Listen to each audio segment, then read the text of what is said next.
Yeah, I think you raised such a valid point. Because see, what's happened is that if you take a little older generation, they accept things as it is.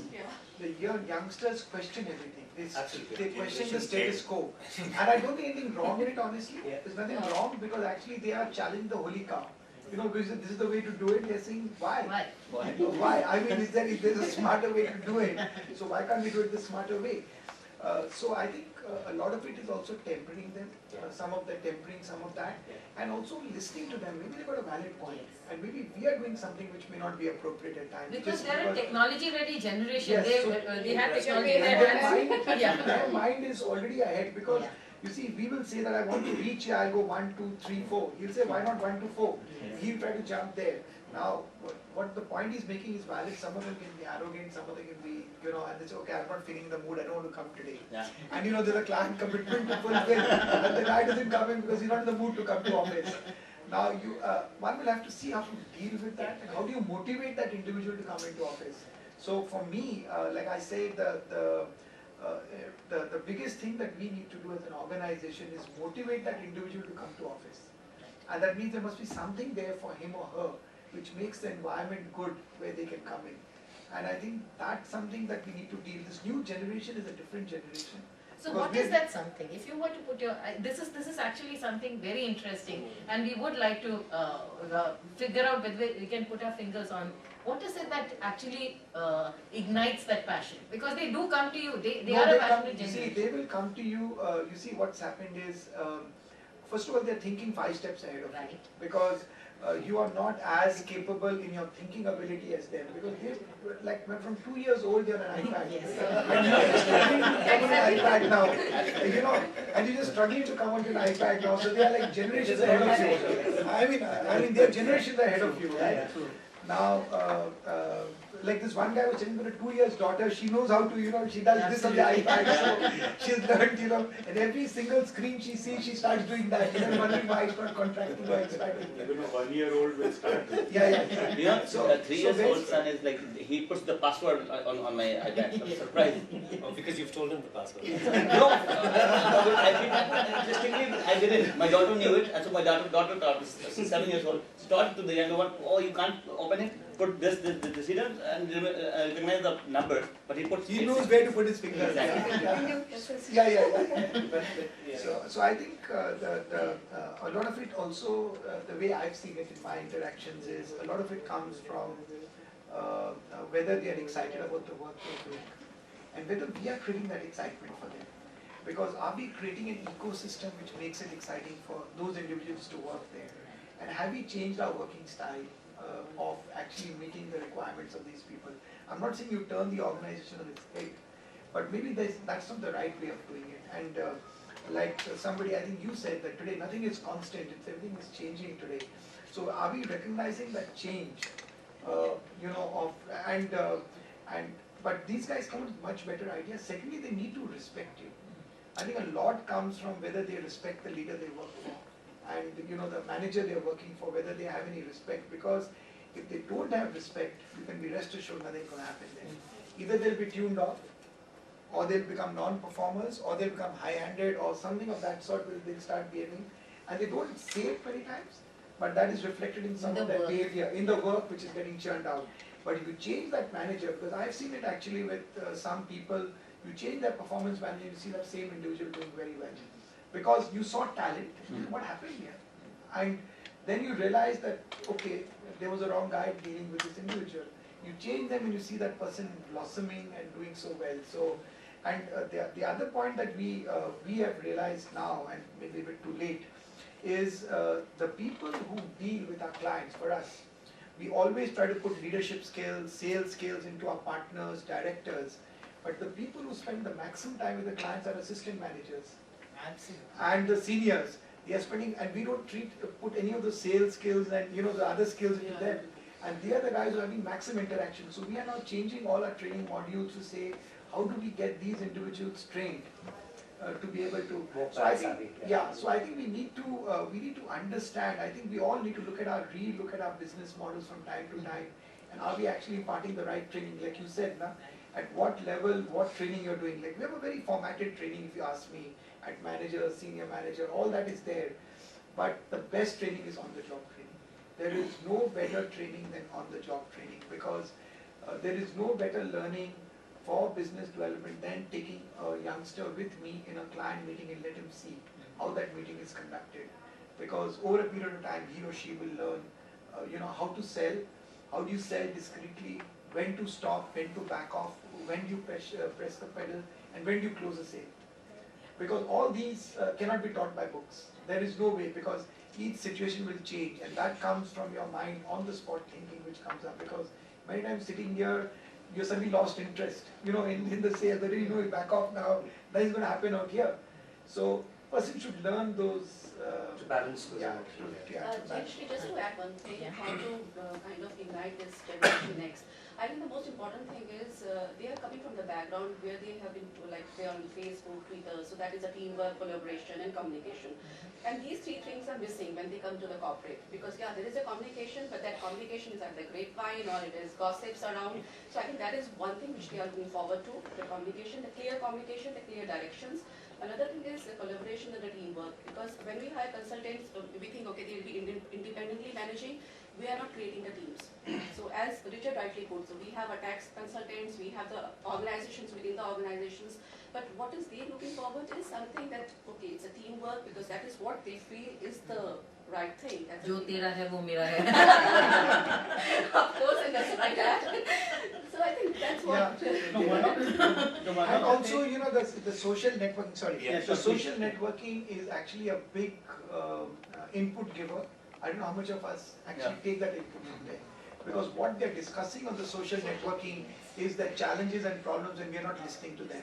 So that is a very informal but very powerful medium, because that's what that individual In is fact, going through. organizations like McGraw-Hill, they have a social media wing which actually monitors. Everybody is, they know the Facebook and their LinkedIn profiles, and there is a monitoring happening. What is your conversation outside of your work space?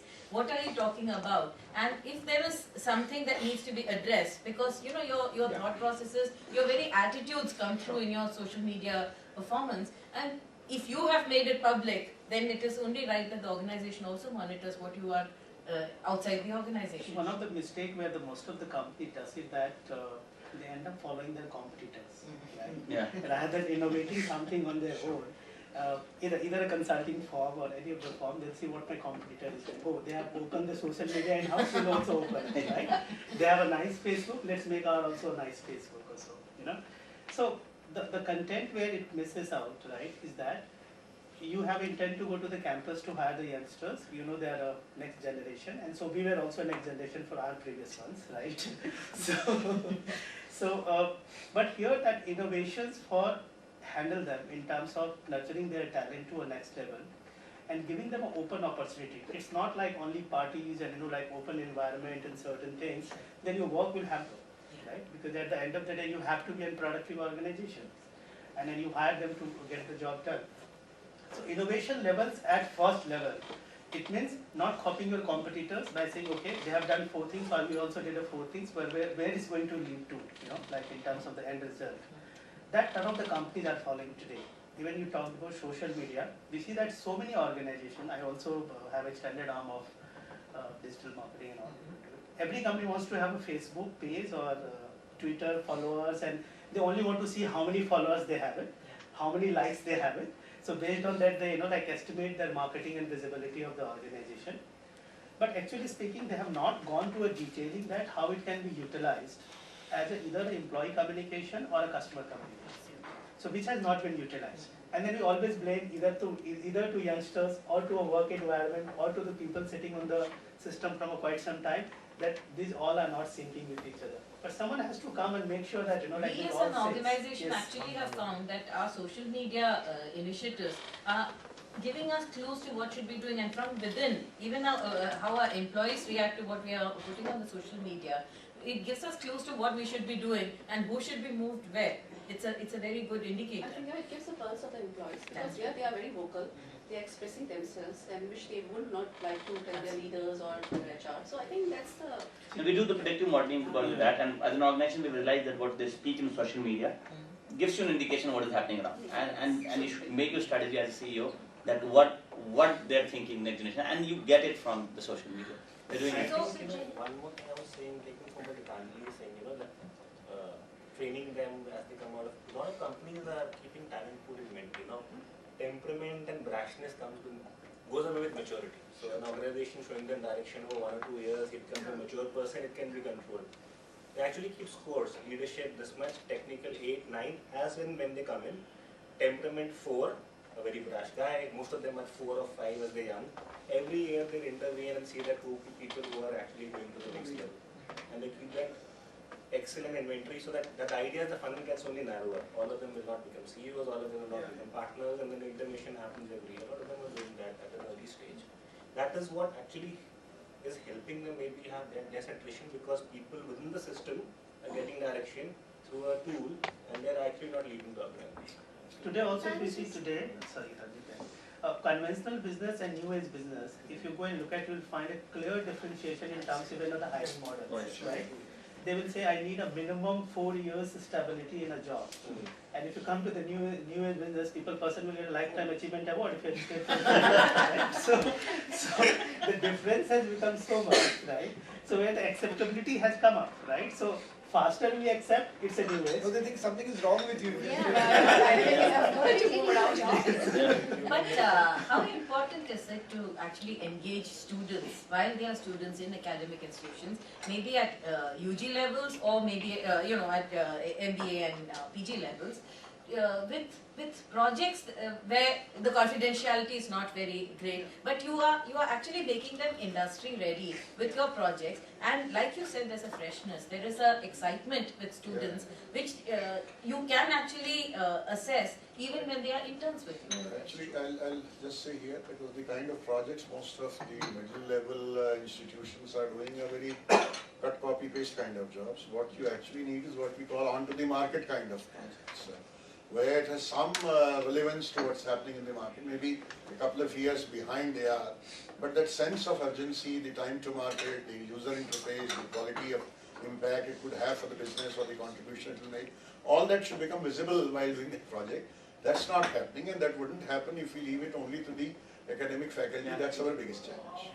As you mentioned, Professor, I think that's a great idea that you should send the faculty to the parquet. Yeah. And they are trained and they go back and give the training. That's one of the brilliant ideas. But provided people we are willing to associate, we have already got. So we are already working with them. What these forums have been around, that as academia and as solution providers, what comes out of the middle doesn't work anymore. This customization goes beyond, and a lot of companies are going back, having that inflection point that that we have to contribute more time. But when you go back under your business pressures, we actually try to keep interacting with you even after you go back. So you feel the need, but when the number pressures come in, do we invest that much time is the biggest challenge today. So, we have been interacting with the past partners who partnered with us in the forums and all, and we have been in touch, we go for meetings, because there are certain ready-made tools that we have, certain things that the academia can do for you, and then there's the industry partners. Specialization will never happen. So I think that's the biggest challenge. Today the industry academia partnership is happening only at the placement cell level. Right. And the student experiences the organization as a summer intern. The faculty industry interaction is not happening at all. So if we can move beyond the summer internship model, And where this we even can summer engage with internship them. It's not very Yeah. Some of it is good, some Absolutely. places good have got a very structured program, but most of it is like a tick in the box. Exactly. And you see, like for example, let's be honest, in KPMG, many people who are known, they come and ask, my son, daughter, so you take them. You 2 months, you just put them, and You're right. and even the parent is saying, okay, it's got 2 months off my back, at least let them go and work, from 10 to 5 they won't be there. Don't I'm give not them any saying- stipend. Sorry? Don't give them any stipend. Just take them. So they won't mind that also, so the point is, I think, where I completely agree with you, how do you engage? Because this is your future talent pool. So what are you doing as industry to be able to nurture your future talent pool? And that is not happening. And it's coming from very short-sightedness, I would say. Everybody is, that we just do it when we require it, and we may come and speak at all these forums and all that. I think there needs to be some amount of movement in that direction. I think these projects, there's no point of trying a big one.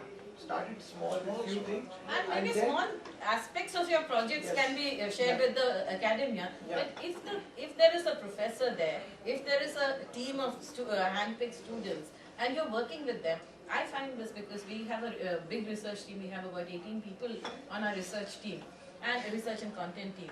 And I find that when we go back to the institutes and we take those students, out of maybe 15 students, there are 2 that I would like to absorb. Yeah, But who are- those 2 are already ready to join my team. I don't have to train them. They come in and they start. It's a plug and play option, and it works. So the School of Inspired Learning, SOIL, Yeah. has a very interesting mentoring program. I don't know if you've heard of it. Yeah, But they understood. attach one student to one industry leader. And of course it's done strategically at the beginning of the program, but then it's not just that 2-month internship interaction or that project interaction, it's a complete 12-month interaction. So the first thing that they do is connect the individual with this industry leader, and then there is an entire calendar. So it's a communication rhythm of once every month or twice every month, whatever is set up between the 2 individuals. Every Friday they go to the company and spend time talking about values, behaviors, how would you succeed in this company. If there are any projects, help me. Yes. You want to job shadow somebody, certainly, do that. If over time you find that this is a company that you want to join,